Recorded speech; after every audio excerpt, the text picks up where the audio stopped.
भारतीय साहित्य के इतिहास में एक ऐसा नाम है जिसने हिंदी उपन्यास को जन्म दिया, जिसने लाखों लोगों को हिंदी पढ़ना सिखाया और जिसकी कहानियां आज भी रोमांच और जादू से भरी हैं। ये नाम है देवकीनंदन खत्री। 1855 में बिहार के मुजफ्फरपुर जिले में जन्मे देवकीनंदन खत्री का जीवन स्वयं एक रोमांचक उपन्यास की तरह था। उनके पिता लाला ईश्वरदास एक समृद्ध व्यापारी थे, किंतु देवकीनंदन का मन व्यापार में नहीं, कहानियों में रमता था। बिहार की माटी ने उन्हें वह कल्पनाशीलता दी, वह जिजीविषा दी और वह भाषाई संस्कार दिया जो आगे चलकर हिंदी साहित्य की अमूल्य धरोहर बनी। और फिर आया बनारस। देवकीनंदन खत्री काशी आए। यहाँ उन्होंने एक छापखाना स्थापित किया, लहरी प्रेस, और इसी प्रेस से निकला वह उपन्यास जिसने हिंदी साहित्य की दिशा हमेशा के लिए बदल दी।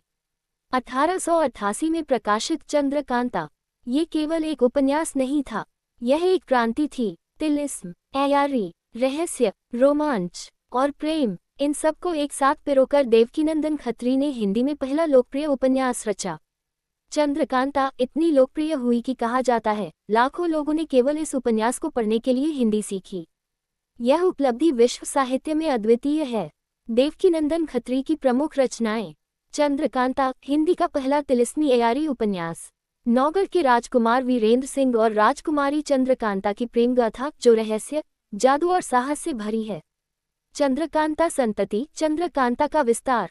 24 भागों में लिखा यह महाउपन्यास हिंदी साहित्य का सबसे विशाल तिलिस्मी आख्यान है।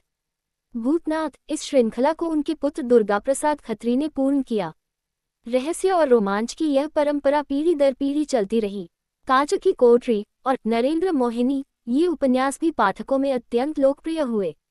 देवकीनंदन खत्री का बिहार से नाता केवल जन्म तक सीमित नहीं था। बिहार की लोककथाओं का जादू, यहाँ के किले और गढ़ों के रहस्य, यहाँ की अयारी परंपरा और यहाँ के जनजीवन की सजीवता, ये सब उनके उपन्यासों में झलकती है। उनके पात्र तेज सिंह, क्रूर सिंह, भूतनाथ, बिहार और अवध की मिश्रित संस्कृति से उपजे हैं। उनकी भाषा सरल, रोचक और आम पाठक तक पहुँचने वाली थी, यही उनकी सबसे बड़ी शक्ति थी। 1 अगस्त 1913 को देवकीनंदन खत्री का निधन हुआ, किंतु वे हिंदी गद्य साहित्य में एक ऐसी परंपरा छोड़ गए जो आज भी जीवित है। 90 के दशक में दूरदर्शन पर प्रसारित चंद्रकांता धारावाहिक ने एक बार फिर करोड़ों भारतीयों को उनकी दुनिया में खींच लिया। बिहार की माटी में जन्मा ये साहित्यकार हिंदी उपन्यास का जनक कहलाया।